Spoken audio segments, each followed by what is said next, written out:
sommaire de cette édition, l'hôpital mère-enfant Le Luxembourg a été créé en 1999 grâce à l'amour que le général Amadou Toumani Touré avait pour ce pays et surtout pour les enfants atteints des maladies cardiovasculaires. Cette structure sanitaire a sauvé plusieurs vies grâce à des médecins chevronnés. Un focus sur l'hôpital Le Luxembourg dans ce journal. En 5e région, lancement du projet soutien scolaire dans la commune urbaine de Mopti qui a pour objectif l'amélioration du niveau scolaire des élèves de la commune à travers le renforcement des capacités des enseignants, la dotation des écoles partenaires en livres et l'organisation des cours en langue française. Enfin, en sport football, 37 joueurs convoqués par le sélectionneur des Aigles du Mali qui s'apprête à affronter la Namibie en double rencontre comptant pour les 3e et 4e journées des éliminatoires de la CAN Cameroun 2022. Mesdames et messieurs, bonjour et bienvenue dans cette édition de 13h. La nation malienne est en deuil. Le général Amadou Toumani Touré, ancien président de la République, est décédé tôt hier matin.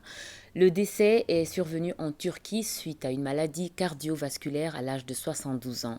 L'homme aux noms multiples s'était battu sur plusieurs fronts, militaires, humanitaires, diplomatiques et politiques notamment, ce qui lui a valu aussi le nom « Le Bâtisseur ». Redécouvrons l'homme sous le projecteur de Sori Ibrahima Keïta. Le soldat de la démocratie a jeté ses dernières armes à Istanbul en Turquie, discrètement au petit matin. C'est normal, il faut le dire, non? Encore un mardi funeste et lugubre pour le Mali. Rien ne peut se faire sans la confiance. Rien ne peut se faire sans l'humilité. Et rien de durable ne peut se bâtir sans la vérité. Entre ses premiers pas dans son Mopti natal et son dernier souffle d'Istanbul, tout un fleuve. C'est là qu'il fréquente le fondamental avant l'école secondaire de Badalabougou, qui le prédestinait au moule d'instituteur.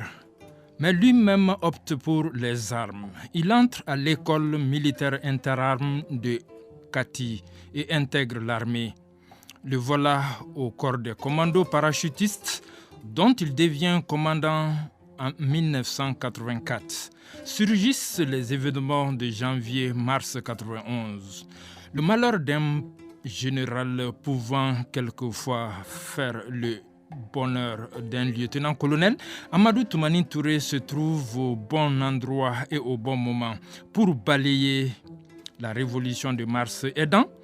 Le président Moussa Traoré et son régime, ATT dirige alors le comité de transition pour le salut du peuple. Il organise la conférence nationale 29 juillet 12 août 91, puis les législatives, la présidentielle de 92, avant de passer le témoin au président de la République démocratiquement élu, Alpha Oumar Konaré. Il se trouve un autre job pour s'occuper en créant la Fondation pour l'enfance qu'il dirige, luttant cumulativement contre la dracunculose. Envoyé spécial du secrétaire général de l'ONU en République centrafricaine qu'il sera en 2001, consécutivement à un coup d'État contre Patassé. Il troque son treillis militaire contre le costume de diplomate, une mue qui lui réussira également. Septembre de la même année, il démissionne de l'armée et se lance dans la course pour Koulouba qu'il remporte avec plus de 64% des voix, avant le renouvellement du bail présidentiel en avril 2007. Un mandat écourté vers sa fin par un coup d'État en mars 2012, emporté par le vent de l'insécurité qu'il a placidement ou impuissamment regardé s'installer. Exilé à Dakar, il y passe 6 ans avant de revenir au Bercail en décembre 2018. À son actif, une bonne cinquantaine d'œuvres d'Hercule et pas seulement. Le pont de l'amitié de Bamako, la cité administrative, le palais des sports, des routes comme celle Bamako-Kangaba, Bamako-Sikasso via Bougouni, le pont de Gao, des échangeurs multiples, l'interconnexion électrique Mali-Côte d'Ivoire, la construction d'hôpitaux et surtout l'initiative AMO qu'il présente volontiers comme l'une de ses plus grandes fiertés de son exercice présidentiel. L'une des plus belles réalisations que nous avons faites pour ce pays, c'est l'assurance maladie obligatoire. Lorsque j'ai donné les clés à des pères de famille ou à des veuves qui pleuraient pour me remercier, ou si je vais actuellement dans la ville de Bamako, il y a des gens qui m'arrêtent pour me dire « C'est que tu as fait une bonne chose ». J'ai dit quoi? Les logements sociaux là. Lui qui était cousin de tous et décelait des liens de parenté dans toutes les localités du pays, respirait et vivait vraiment Mali. Nous sommes ensemble dans cette auguste assemblée qui réunit la riche diversité de la société sénégalaise pour marquer, dans la ferveur des retrouvailles utiles, le temps du souvenir de nul lustre disparu, le juge Kebambaï, et pour célébrer les actions exceptionnelles du lauréat du prix de la fondation qui porte son prestigieux nom. Monsieur le Président Amadou Toumani Touré,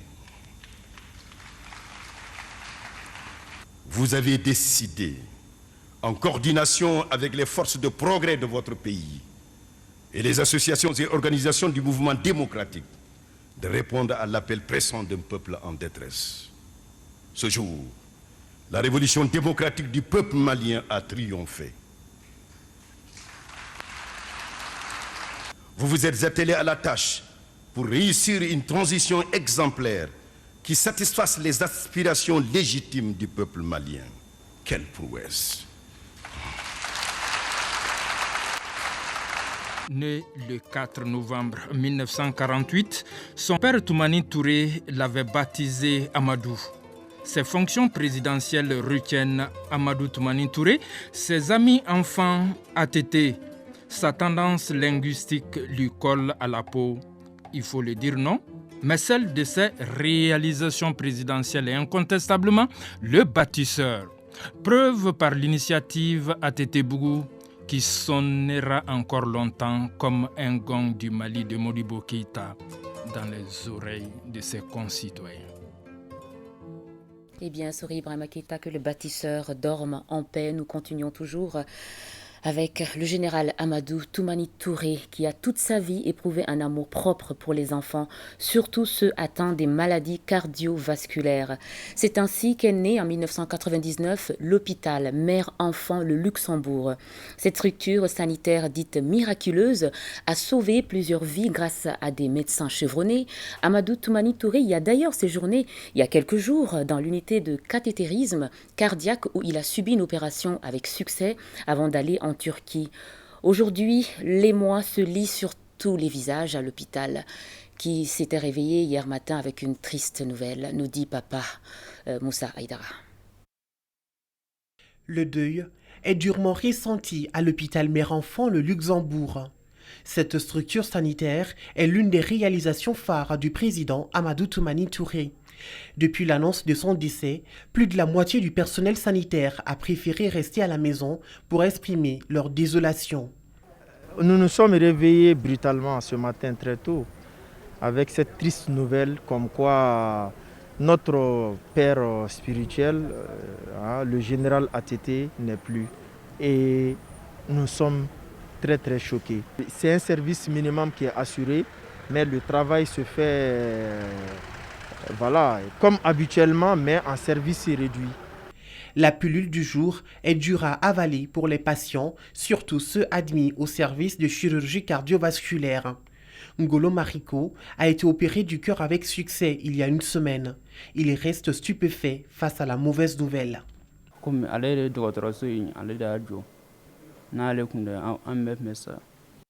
C'est lui qui est à l'initiative de cet hôpital. Nous sommes très attristés par son décès aujourd'hui. C'est ce matin que le médecin m'a informé que nous sommes en deuil parce que le président ATT est décédé. Nous présentons nos sincères condoléances à la famille.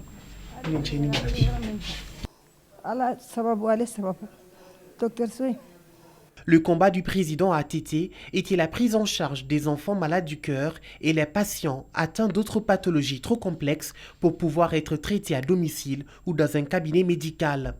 Il a ainsi mis en place l'hôpital Mère-Enfant le Luxembourg en 1999, l'un des organes de la Fondation pour l'enfance, géré par son épouse Touré Lobo Traoré.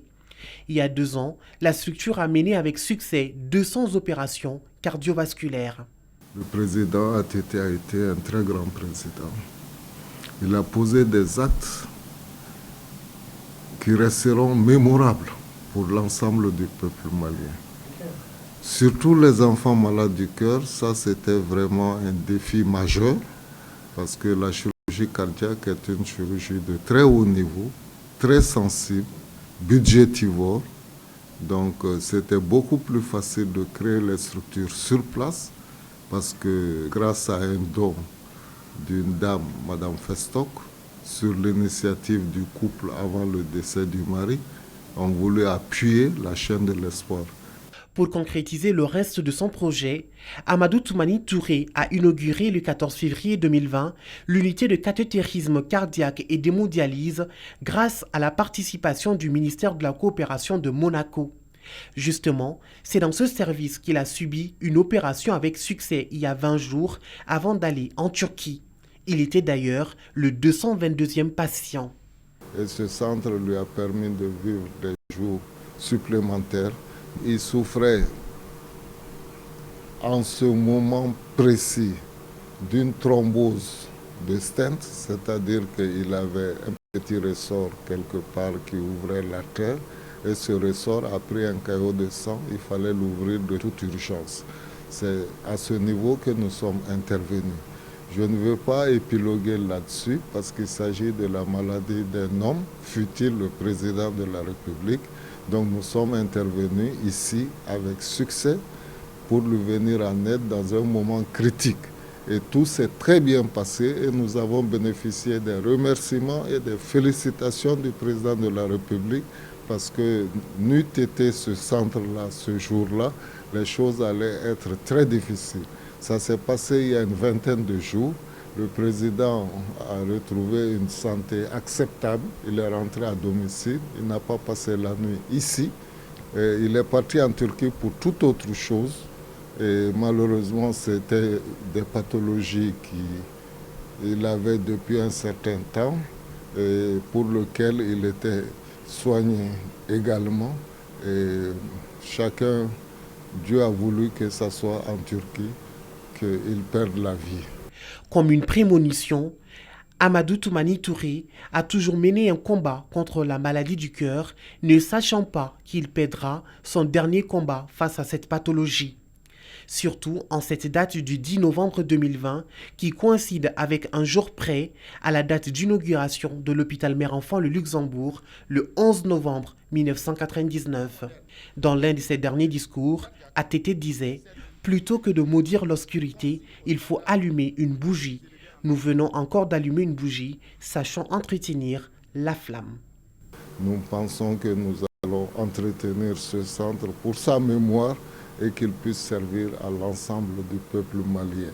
Amadou Toumani Touré nous quitte donc à l'âge de 72 ans. Ainsi soit-il. Maintenant, nous allons parler tout autre chose. La coopération en matière de sécurité se renforce entre la Mauritanie et notre pays, le Mali. C'est dans ce cadre que le ministre de la Défense de ce pays séjourne au Mali. Après une séance de travail avec son homologue malien, Anana Ould Sidi a été reçu en audience à la primature. Le chef du gouvernement, Mokhtar Ouane, a expliqué à son hôte les priorités de la transition. Le compte-rendu de Adama Djimde.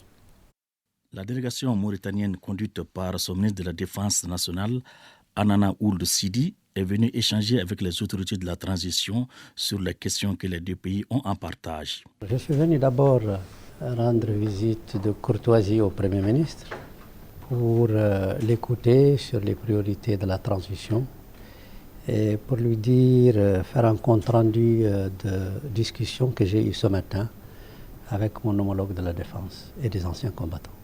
Le Premier ministre nous a expliqué quelles sont les priorités et quelle est l'importance des relations qui doivent exister entre la Mauritanie et le Mali. Deux pays que l'histoire, la géographie et beaucoup d'autres choses ont en commun. Le destin aussi est lié et il a souligné l'importance de la mutualisation des efforts et des moyens pour relever les défis auxquels nos deux pays sont confrontés. Auparavant, les deux ministres de la Défense s'étaient rencontrés au département de la Défense. Un tour d'horizon de la coopération militaire a été fait pour mieux harmoniser les interventions sur le terrain. Nous avons discuté du renforcement de la coopération entre nos deux pays et nous allons travailler davantage pour renforcer la sécurité dans nos frontières communes. Tout de suite, nous venons d'être reçus par le Premier ministre. C'était d'abord une visite de courtoisie, ensuite prendre ses instructions et nous allons travailler davantage pour le renforcement de la coopération entre nos deux pays. Outre la coopération en matière de sécurité, Maliens et Mauritaniens œuvrent au sein du G5 Sahel afin de lutter davantage contre le terrorisme. L'amicale des femmes de la Caisse malienne de sécurité sociale a initié une journée d'échange à l'espace Bouna. Cette journée permettra aux membres d'évoquer la protection sociale, la vie associative et de parler de la promotion des femmes